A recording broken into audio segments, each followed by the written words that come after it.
please start Clapped. by telling me what you were just starting to say. Oh, that I worked at the Iron Bear. I was a bouncer. I used to sit out front and check IDs, and I am now who I made fun of. Like, people would walk by doing this, holding a mic, trying to act like they're not holding a fucking mic and walking and talking, and trying not to look at the mic, like really working at it. Right. And yeah, they're harassed by a patio of homosexuals yelling, "Don't look at the camera! Don't look!" Oh my God. And I participated in the heckling of people doing podcasts. And now we are those people. I'm doing podcasts.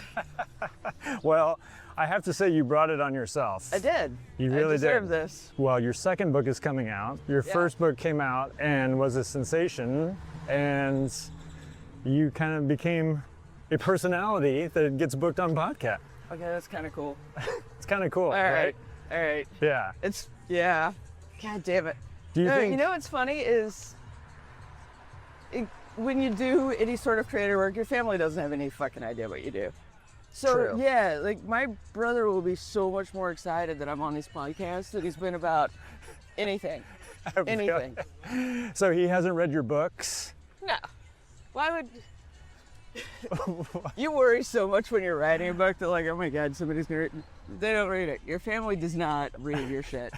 It's great. You don't have to actually worry about it. That might be the name of your episode already. We usually like pick a phrase from the guest as the title, and your family is not gonna read your shit is They won't. pretty strong. Yeah.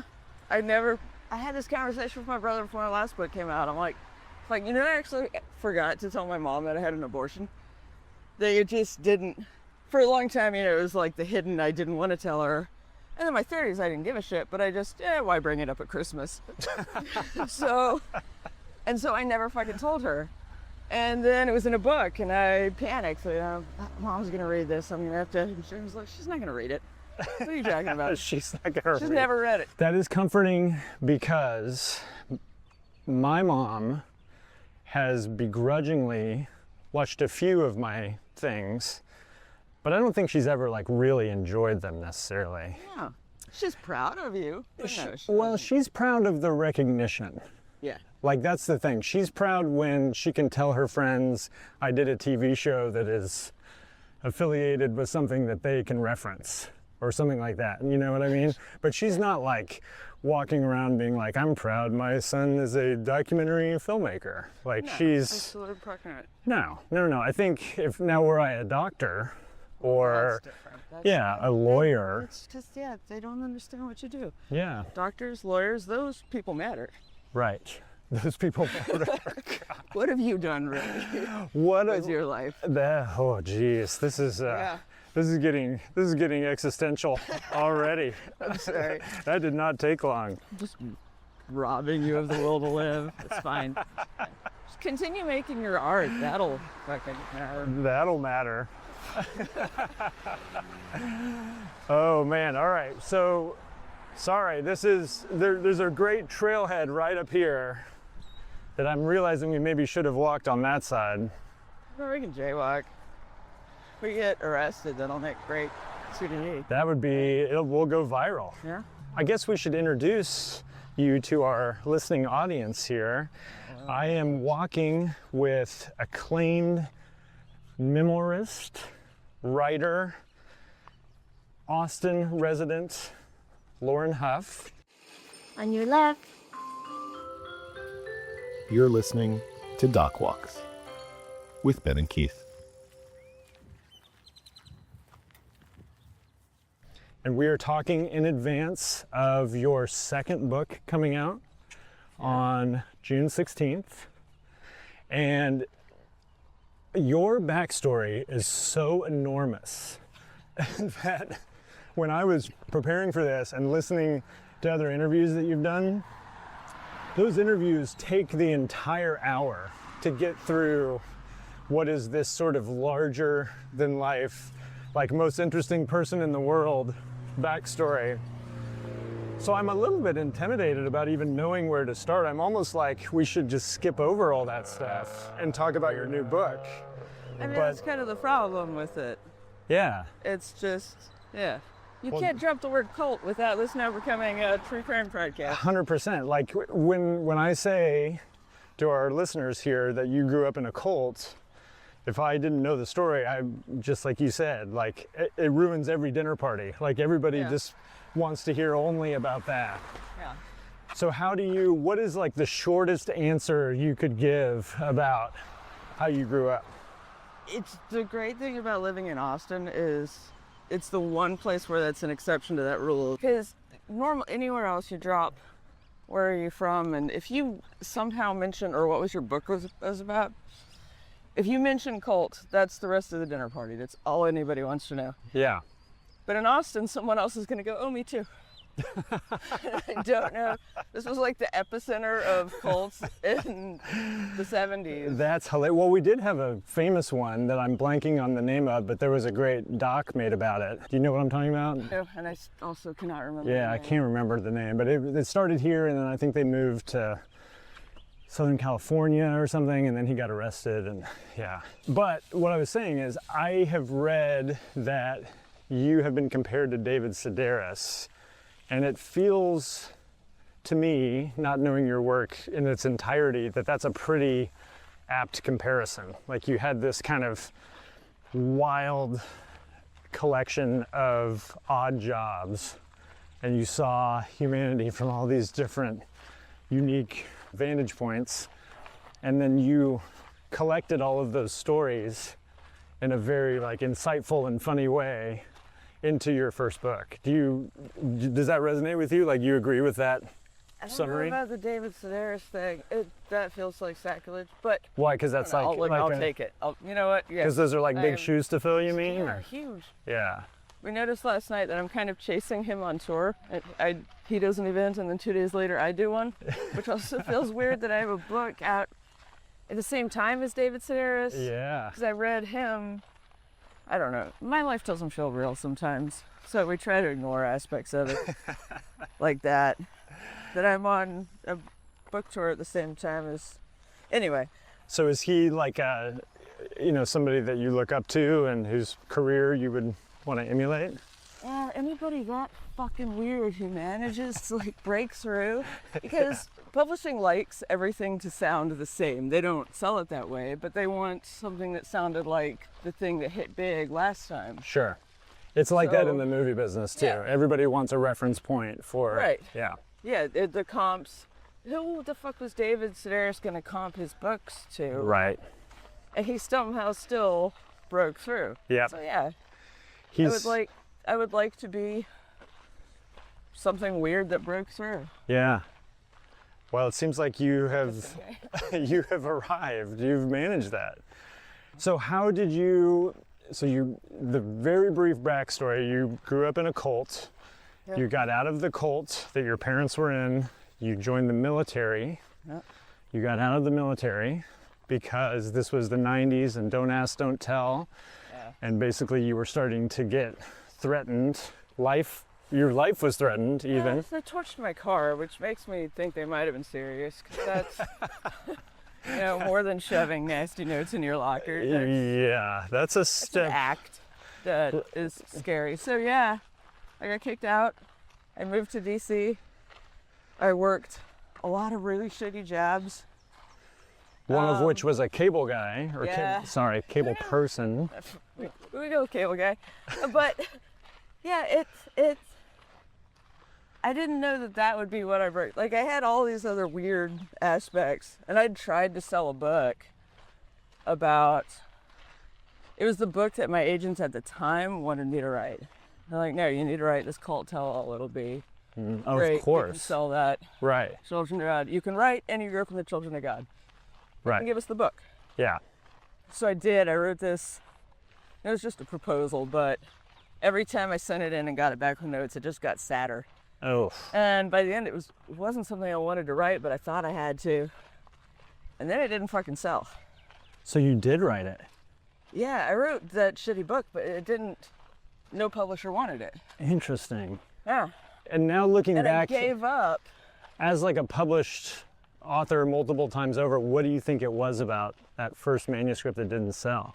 I mean, it's the same thing we're saying, is they want Educated had just sold, and all the publishers were full up of like, I had a weird shitty childhood and didn't go to school books.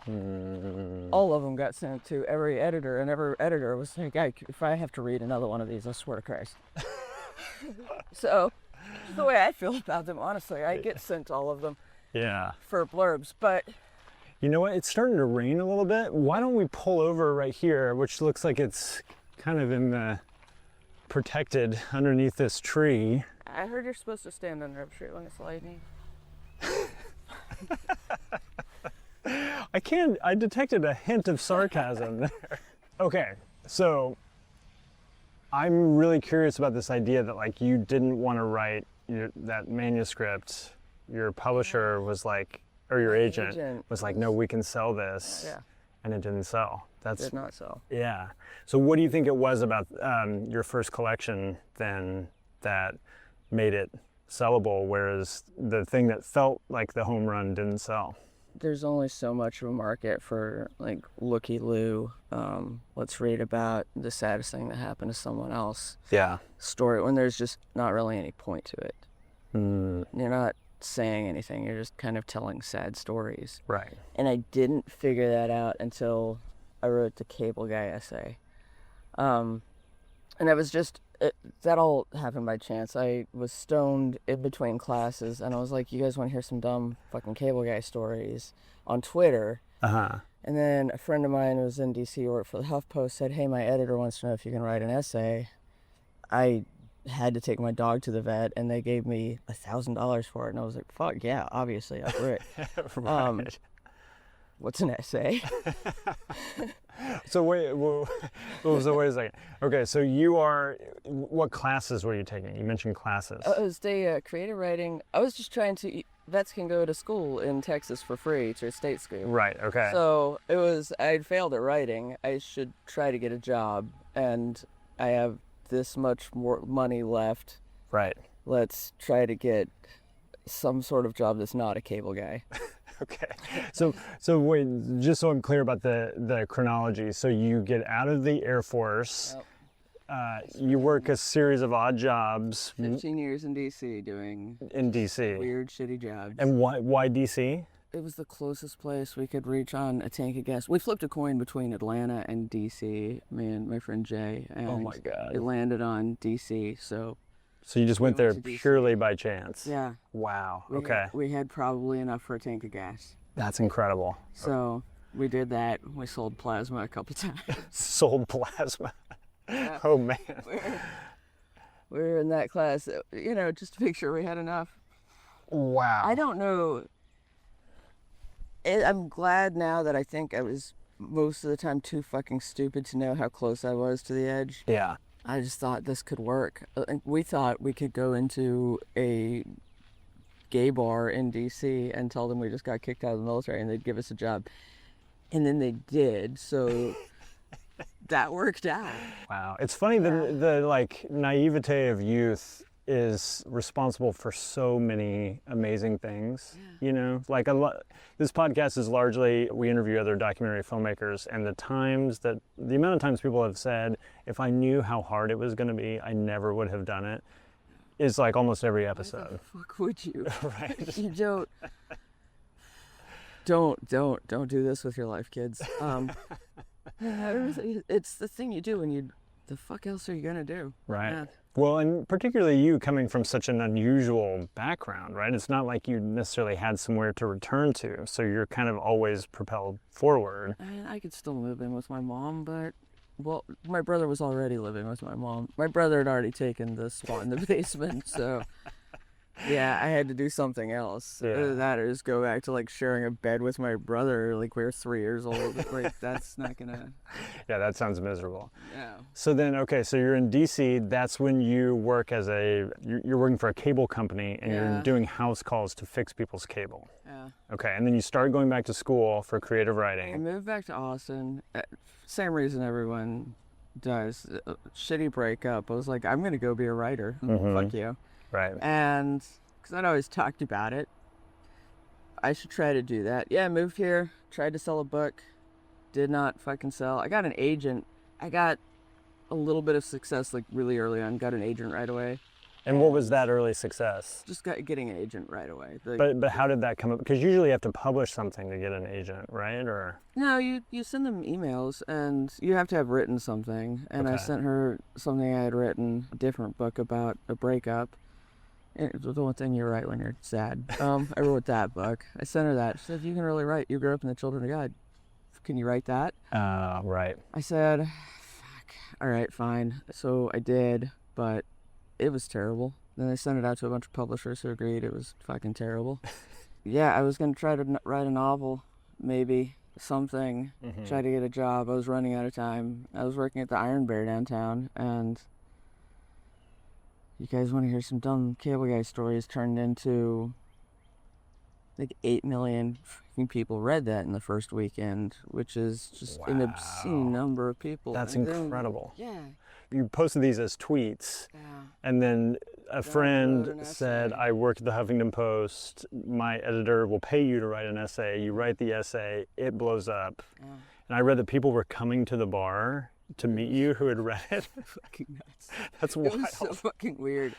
My life just got really stupid immediately. I'm checking IDs and on the phone with a producer, and like, hold on, I gotta get this Leather Daddies. So hold on. They're like, Lauren is the most interesting author They thought ever. it was funny. They thought it was fun as shit. Yeah.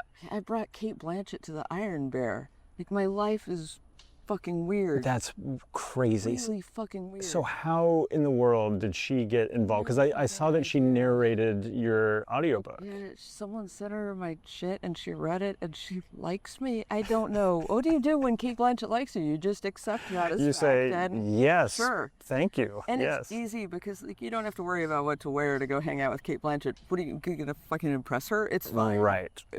Who gives a shit? It's fine. I don't know if I took a shower that day. I was just like, all right, sure. And so you took Cate Blanchett to the Iron Bear downtown here in Austin, and how did that go? It went great. It's as weird as everything else. I don't know. Wow.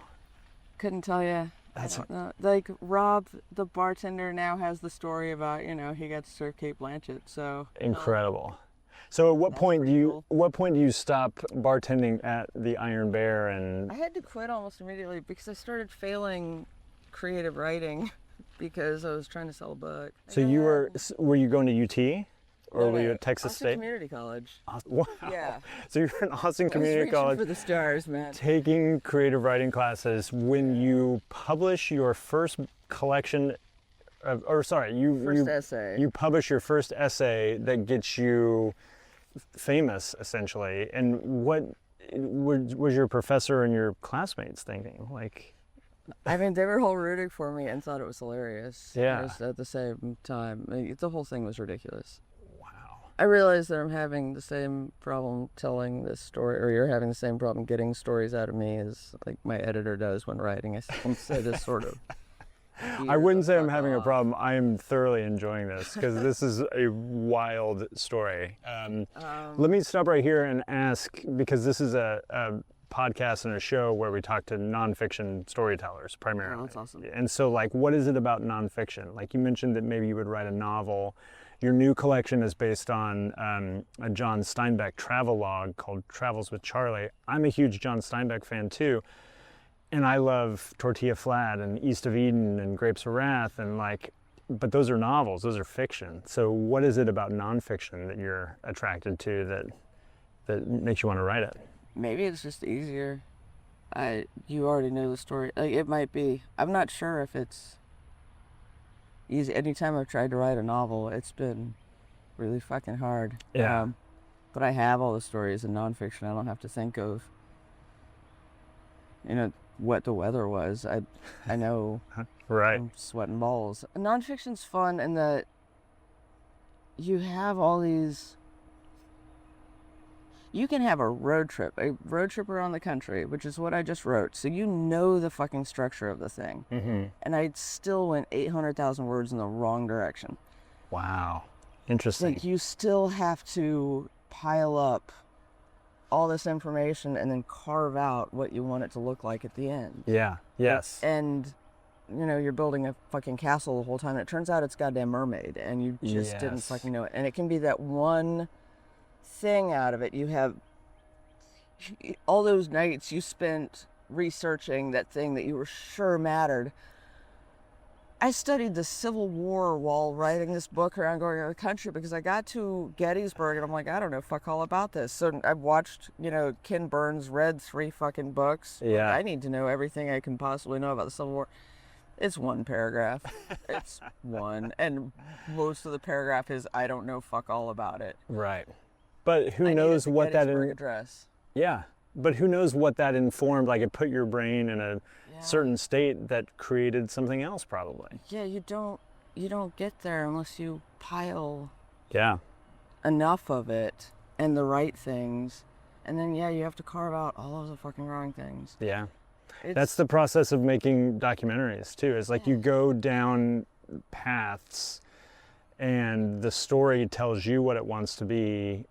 And, you know, sometimes that's after a month of shooting something else, or one of the most famous examples is this movie called Capturing the Friedmans, which won an Oscar. And it's this unbelievable story of a family that gets accused of the dad being a child molester, and the son is filming all of the behind the scenes while the family's in court, and you don't know if he did it or not, and the family's divided. It's like this harrowing, heavy, unbelievable story. And it started because the filmmaker was making a documentary about birthday clowns, and the older brother moonlights as a birthday clown and just casually mentioned during the filming, oh, by the way, my dad is being tried for blah, blah, blah, and my brother's filmed the whole thing. And the filmmaker's like, that's the movie I'm making now, not this birthday clown movie. So, yeah, so like that's a common experience, I think, in nonfiction storytelling is like you kind of get pulled these different directions and you never quite know where the finish line is going to be, you know? That is fucking wild. Yeah, isn't that crazy? Yeah. Shit. Yeah, maybe that's what's fun about it. Yeah. You don't actually, you can be dead fucking certain you know what you're writing, and it'll take a fucking U-turn. Exactly. Yeah. I have no idea. Yeah. Yeah. Even no matter how fucking carefully. I was writing a book about cults, and then it turned out, the throwaway thing that I wrote about being a cable guy. And who the fuck is gonna read stories about being a cable guy? But it's your unique perspective on what that job was. And, you know, me, I've never had that experience, but I've had lots of other menial jobs. And the way that you wrote about it is, it's full of you, and we know about you from you being the narrator, but really it's about the people you're interacting with, and it becomes this sort of like tapestry of humanity, you know, and like what was important to people at that time, like the Fox News guy and the person with the gimp in the cage in the basement, and the Russian mobsters with, you know, their cocaine, and like, you know, all of those stories kind of add up to this like larger picture, I guess. And, yeah. I mean, that is kind of a really good microcosm, though, of the storytelling thing, because I didn't know how the fuck to write an essay, and complained about. I think I figured most things out just by complaining. That seems to be my process, because I was at the bar and I was just bitching at Rob, the bartender. I'm like, there's no fucking way I can write this. I worked there 10 fucking years. I don't remember anything except the really weird shit. You can't just write a thing about really weird shit. Who the fuck is gonna read this? And I was like, and I don't remember enough details. I remember, 5 stories maybe. That's not an essay. And he asked a dumb question, which I don't even remember, and it was the exact right question. Because I was like, I don't fucking know, Rob. I remember needing to pee. And then I'm like, fuck, that was perfect. Because that's like the goddamn essay. It's true. And like there's something about that detail which is like, oh yeah, women can't use the bathroom as easily as men can, and people whose house you're servicing are not going to let you use the bathroom.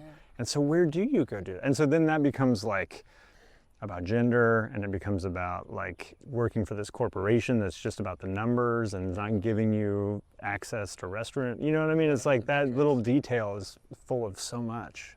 Yeah.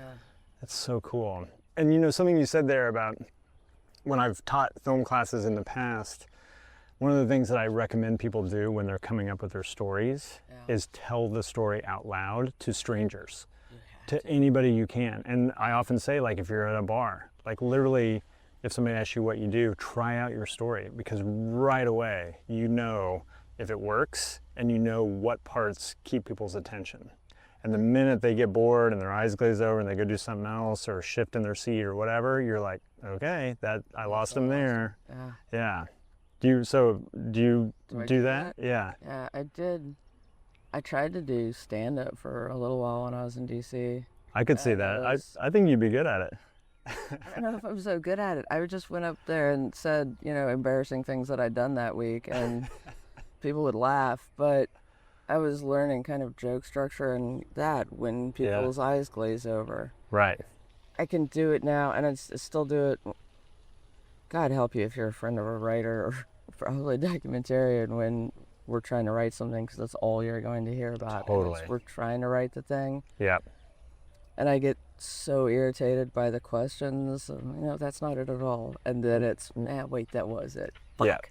Yeah. Yeah. Totally. Like somebody just pushes you to unlock that little piece. If you can find a friend who asks all the wrong questions, hold on to them dearly. That's so funny. I don't know how to tell a story other than to try to tell it. Yeah. And it's every time you forget that it becomes boring as fuck. Where you're just and then. Right. Well, what I learned from your backstory is that you had to tell stories growing up. You couldn't really tell people you were in a cult. You couldn't really tell people you were gay when you were in the military, and I guess in the cult also. You probably weren't leading with the information that you were a cable tech, you know, when you were like when you were single and trying to date. So it's like you've kind of always been like hiding your identity in some way, I guess, right? Or telling like a story. Somewhere, yeah. Telling the parts of it that you want people to know. Leaving out the other parts. Which it keeps you a little bit separate, I think. Because, you're never really letting anyone too close because they don't fucking know you. Right. I think it took until my 40s to understand what the fuck to do with I grew up in a cult. To how to tell the story. Like, in a way, it was practice, because we would do, in my 20s, 6 months into a relationship, we would do that, like, very lesbian crying thing where I'm like, okay, so I lied to you about everything, and, like, please still love me, but I grew up in a cult. Like, half the time, there's, why did we not? Why are we having this conversation? Why didn't you tell me this? Yeah, on like the third date. Who gives a shit? But yeah, truly, who gives a shit? You have to have some reason for telling it, and then whatever you learn in therapy is the way to tell yourself a story. That writing an essay, probably making a film, is the same process. Yeah. Like, okay, so what does this mean? What does it mean? Totally. Where's the meaning lie in this? Yeah. And it's not, I grew up in a cult. It's what that has in common with everybody else, because it turns out that whole, macaroni and cheese, bike under the Christmas tree childhood isn't something anybody fucking had. And we're all now in therapy trying to figure that out.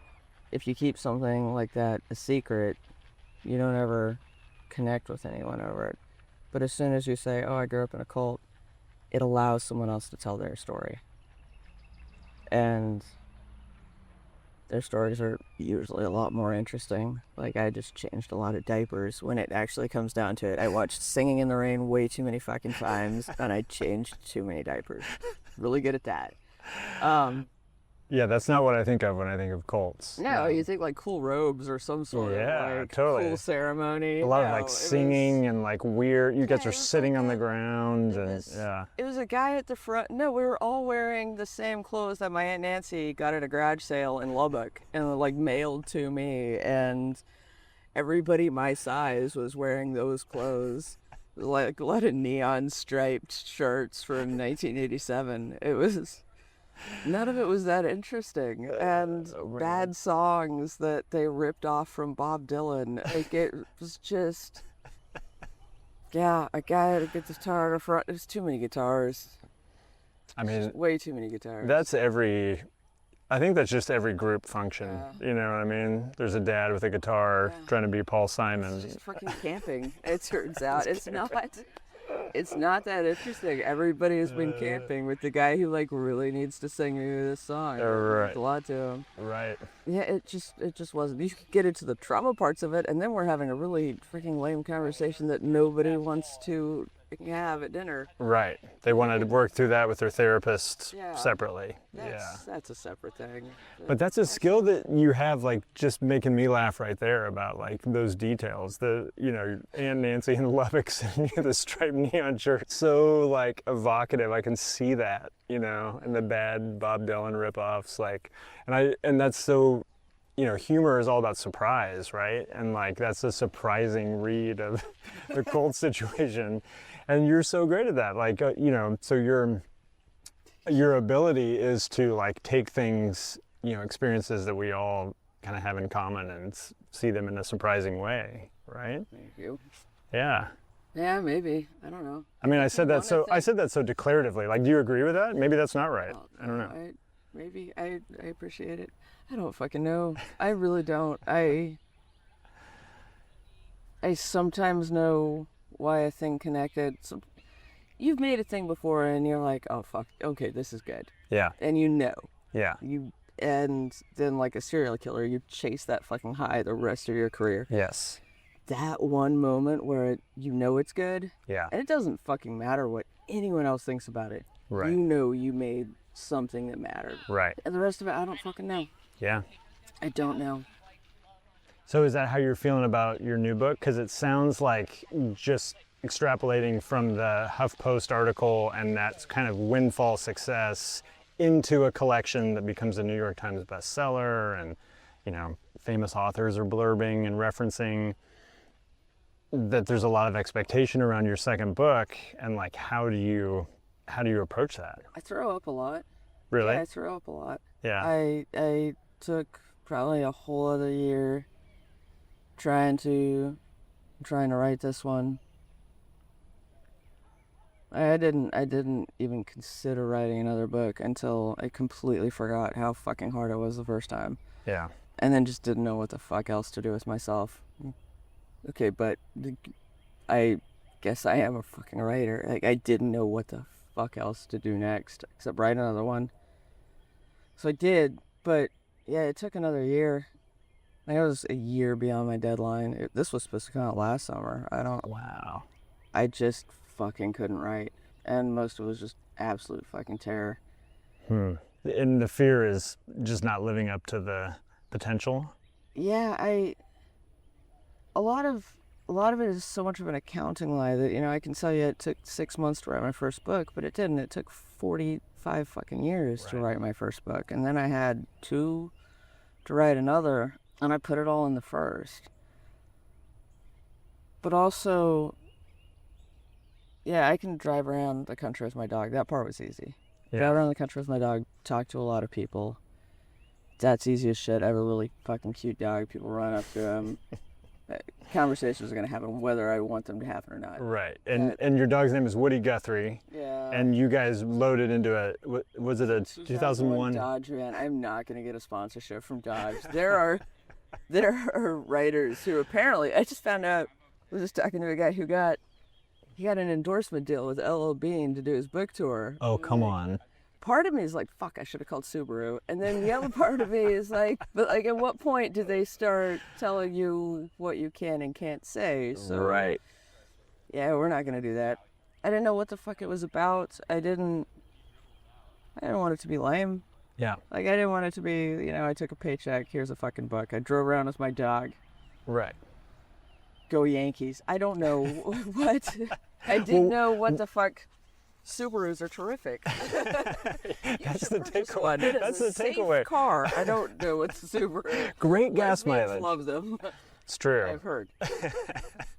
So, Travels with Charley, the Steinbeck book, is like relatively well known, although it's not necessarily like one of his like more famous books. No. But were you consciously referencing that, or what? Like, what was the?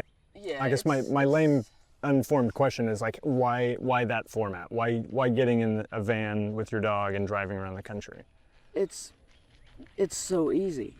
Like he gave you the formula to talk about, you know, people you meet, talk about life, talk about writing, talk about this country, and you know, he went on a diatribe about how trailer parks were the future, because you just move your trailer around. Right.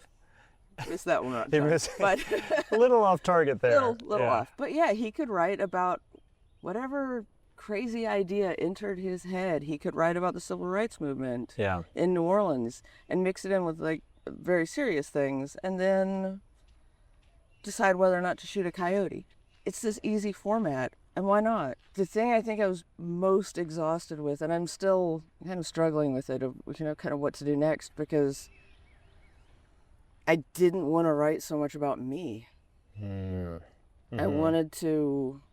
I started doing these stories for Texas Highways, and I would go out to West Texas and we talk to people, and there's only so much of it that I could put in a Texas Highways piece, because it's Department of Transportation. You know, you can't disparage Texas or Texans.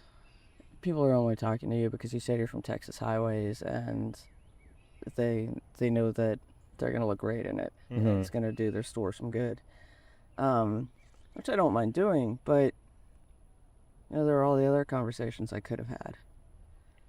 And if I just did the book for me, I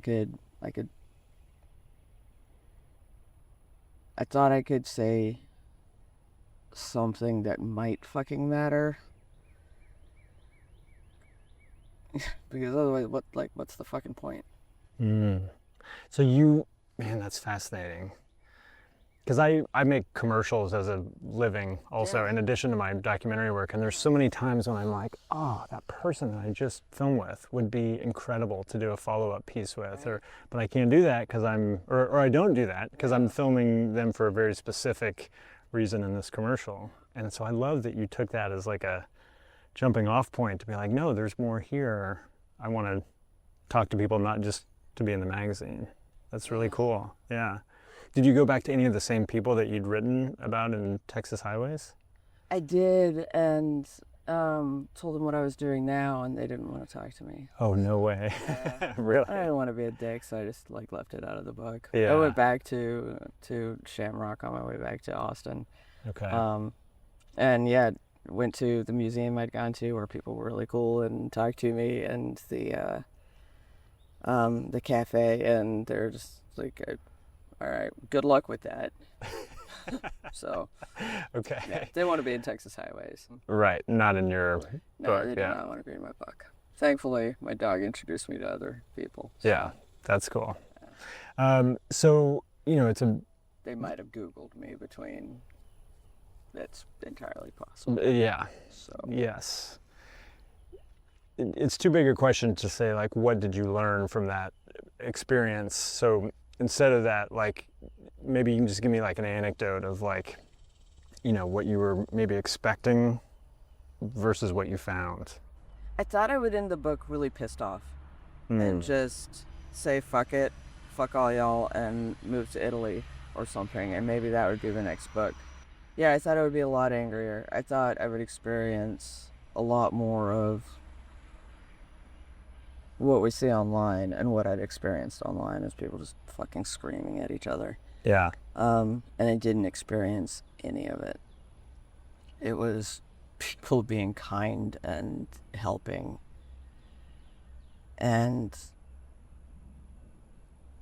I mean, we just watched it happen in Minneapolis, that even no matter who people even voted for or how they were lied to or how at each other's throats they were on Facebook when ICE moved into their neighborhood. You defend your neighborhood. You defend your neighbors. These are the people you know and love. Right. And they're no longer, a number or illegals or anything. They're human beings. Right. And when we see that, when it happens in our neighborhood, it matters when it happens to a person in front of us. Mm-hmm. Like, I was driving around in Georgia. These 2 hunters came out of the woods, or like hoping hunters. They were carrying rifles, and like I'm in the middle of I didn't know there were mountains in Georgia. Oops. Went up in the mountains. It's raining. I'm driving. I feel like the road's about to cave in. Turns out some of those roads caved in. So Oh my God. maybe So you were right. later in the hurricane, like a year later. Not this time, but yeah. And I was like, all right, we're not in danger. Maybe. And these guys came out of the woods carrying guns, and I was a little bit nervous about them. And they just helped me find a campsite, and were really nice. And Isn't that amazing? yeah, I grew up in Kansas and Oklahoma, and I have this sort of like, I look like a youth pastor, so I have this sort of like ingrained optimism, I think, that comes from like a Midwest upbringing. But I do sincerely think, because I've been shown it so many times, that when you give people the opportunity to show you their best selves, they will largely meet you there. And the reverse is also true. If you give people the opportunity to be shitty, they will do that too. So it's kind of like how you engage in a lot of ways, but that people will, like you so just beautifully said, like will really rally and do good deeds when you need them. maybe that's the takeaway. I probably should have put that in the book. But we're being trained to just stay inside and separate and fighting with one another, and if we just fucking log off and go hang out, we might be all right. Maybe there's some fucking hope. Yeah. As soon as they put an AI data center in someone else's fucking neighborhood, then we go fight. Exactly. But when it was just this idea Right. of, your brother showing you ChatGPT and insisting that, like, but it could help you write. And by the way, so my brother was trying to convince me that I should use chat to write my book. I'm like, the fuck do you think I do this for? And then I asked him to draw a map for the book, because they're like, hey, you can have a map in your book, which obviously you want a fucking map in your book. That's fucking cool. Right. But you have to provide it. And I'm like, yeah, my brother's an artist. So I called him and I was like, but you cannot use AI to do this. James is like, I would fucking never use AI for my art, Lauren. I swear to God. And you're like, well, what about me? You fucking get it. You do fucking get it. You do. As soon as it's something someone cares about, they're like, oh, well, obviously, no, you're not going to fucking use AI for that. Right. That matters. Right. Well, go fuck yourself. Like, my thing matters to me. Yeah. So. Yeah.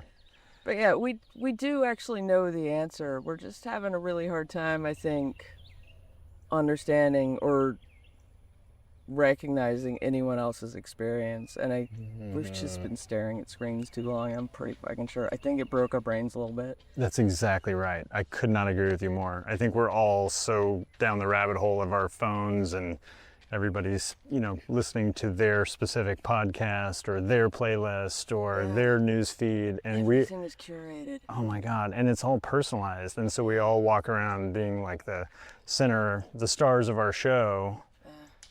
And it's really addictive to do that, because it feels pretty good, but it's pretty empty. And you realize after a while, like, oh no, I need to not be the star and be a supporting player in my friend's story. And I need to go over here and just check in with the person who's selling me coffee or whatever. And that those interactions are the ones that actually like make you feel meaningful beyond just the like quick dopamine hit, Just the random conversation you get to just walk.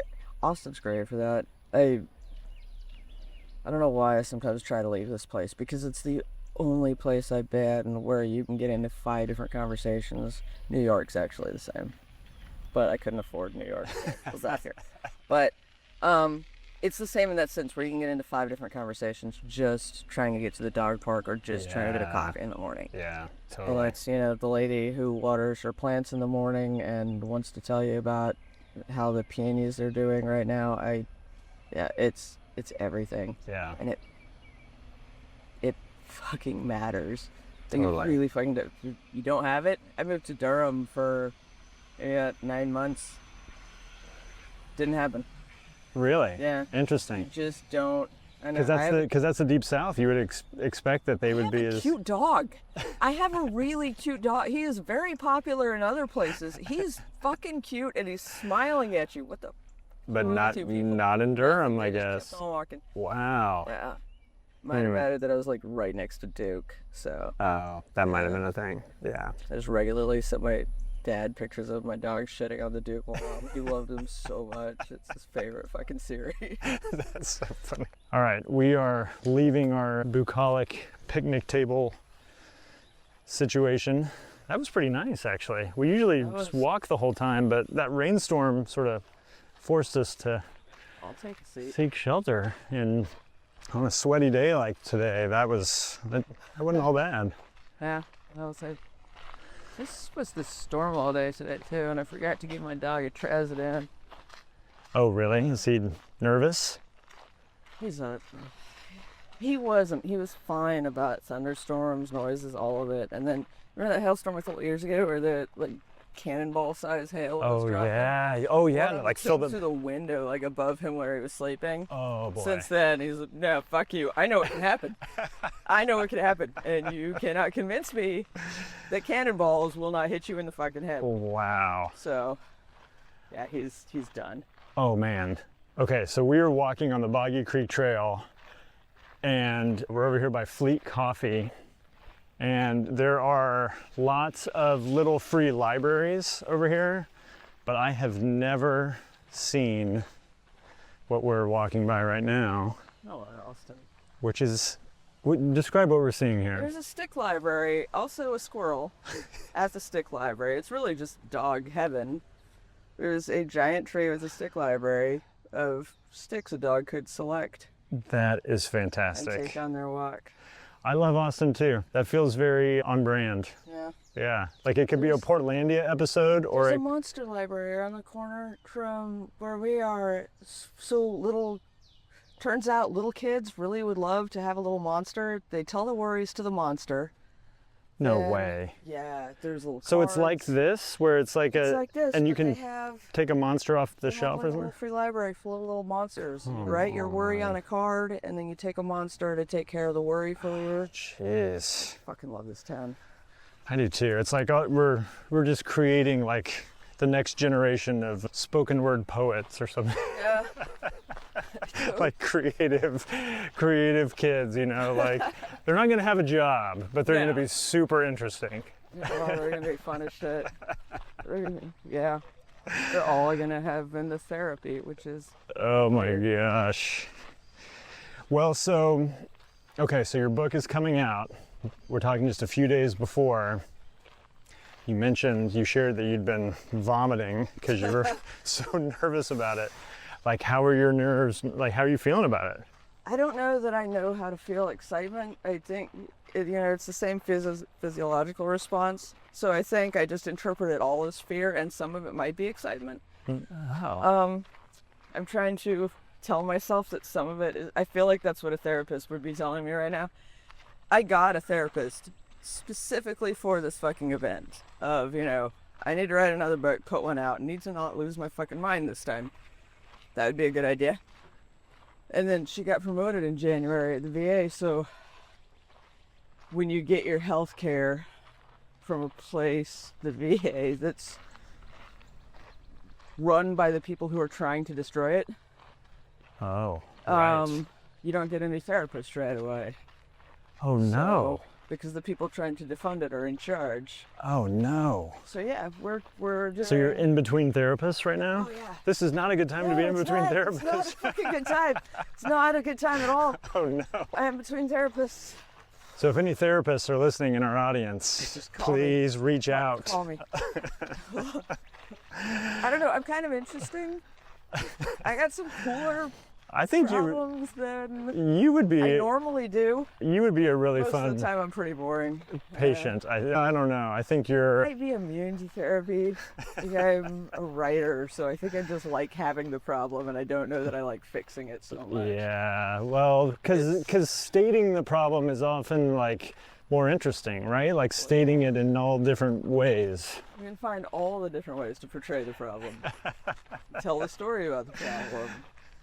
Tell a story about what the problem causes. Yeah, it's fine. You know what you said earlier that I found really interesting is that it was almost like you were setting, like driving around the country right now, it's almost like you were setting out to like find conflict. Do you think, is it fair to say that? Like were you looking at the landscape and kind of like, America's terrible right now.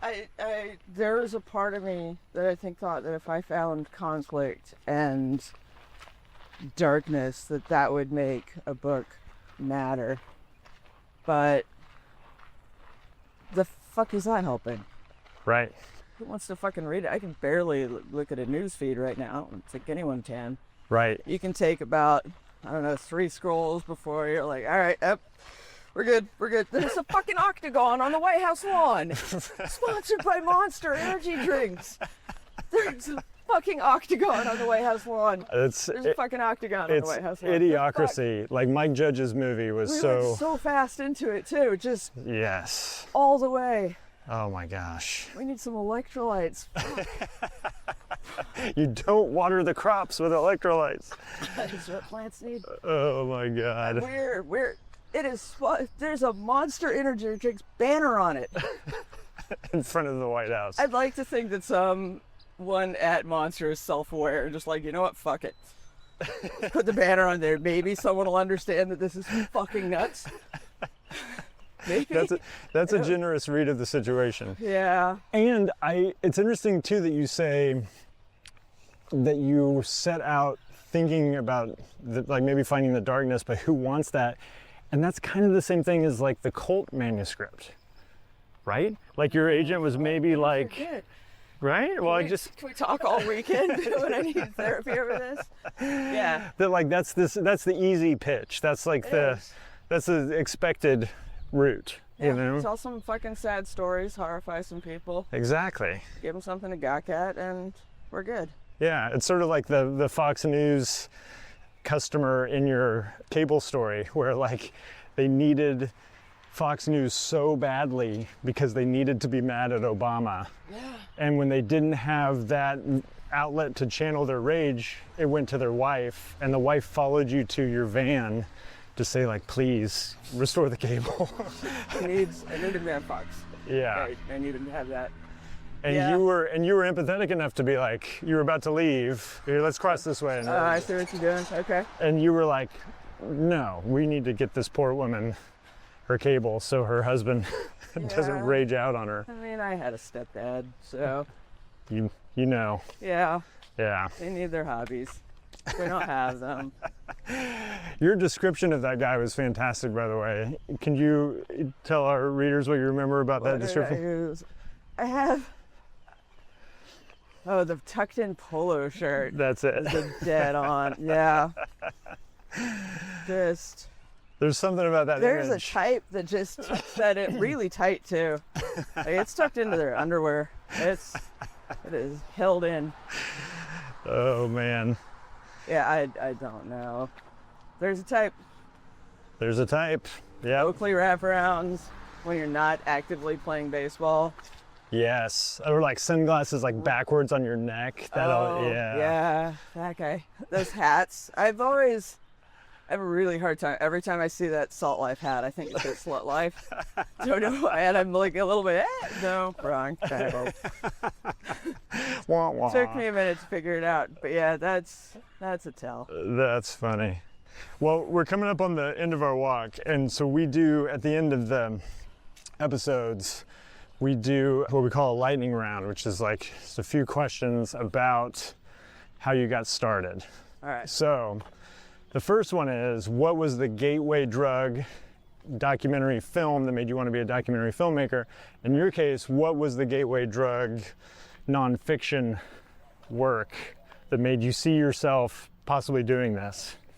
I would say a lot, but it was the Anthony Bourdain essay in the New Yorker. Cool. And I don't think I read it in the New Yorker. I think someone sent me like, I don't know, Gawker's reprint of it. I'm Right. sure I didn't have subscription. But yeah, that you could just talk like a human being Yeah. and write a story about your life that didn't have to have a cult in it. I mean, you can call a kitchen a cult, but didn't have to have. He was just telling stories, Right. but they were great. They were great. You know what I remember about Kitchen Confidential the most is that moment when he's describing he and all his friends who work in kitchens are all doing heroin, Yeah. and they're all in the car, and he's like, only 1 in 4 people make it off of heroin, and there's 4 in the car, and he talks about realizing that he's the one. And that is like I get goosebumps right now thinking about it. Like, that Yep. is such an unbelievable sentence and realization to like share with somebody, because it's so dark, Yeah. but also kind of hopeful at the same time. Depends on who you are and color, I guess. Exactly.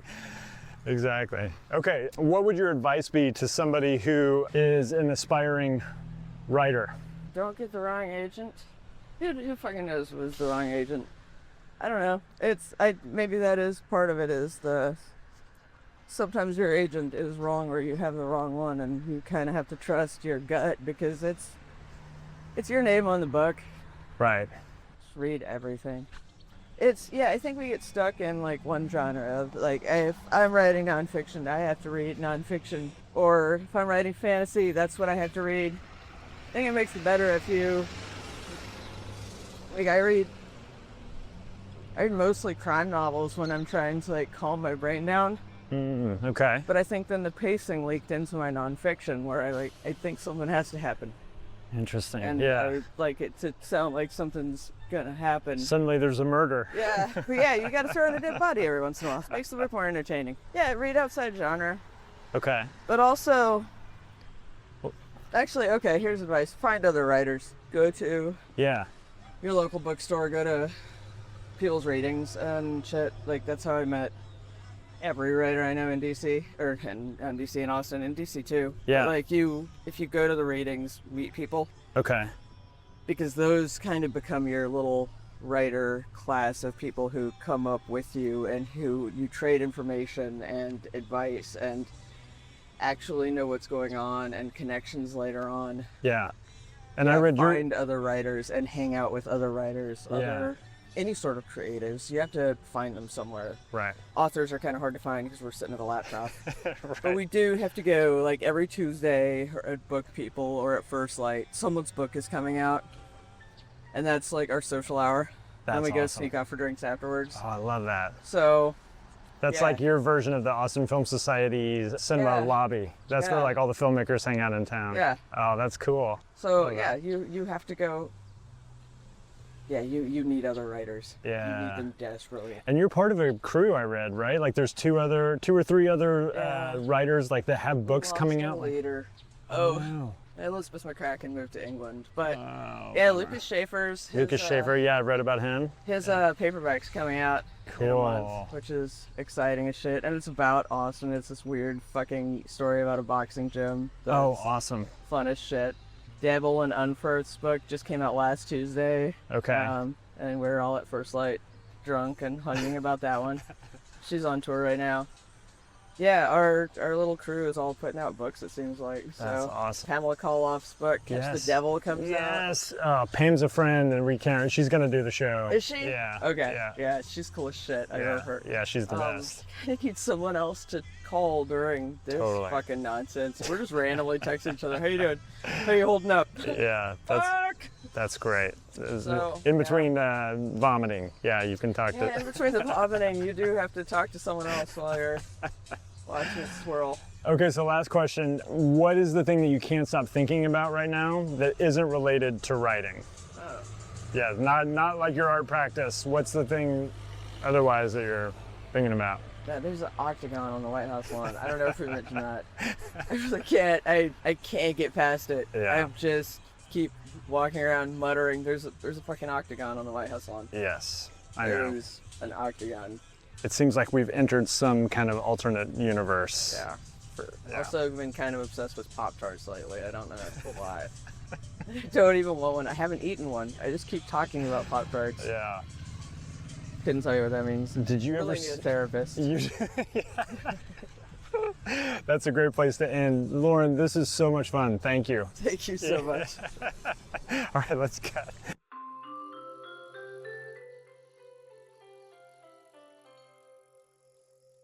Next time on Doc Walks, I walk solo with director David Alvarado.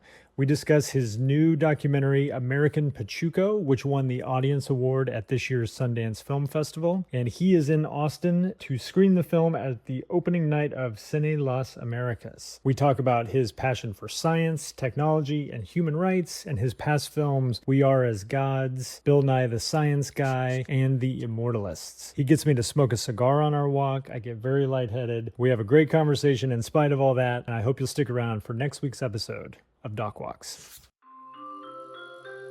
Doc Walks is created, produced, and edited by my friend Ben Steinbauer of The Bear. Hello. And my friend Keith Maitland of Go Valley. With help from our co-producer Dayton Thompson and editing by Riley Church. Follow us at Doc Walks Pod on YouTube, Instagram, and LinkedIn.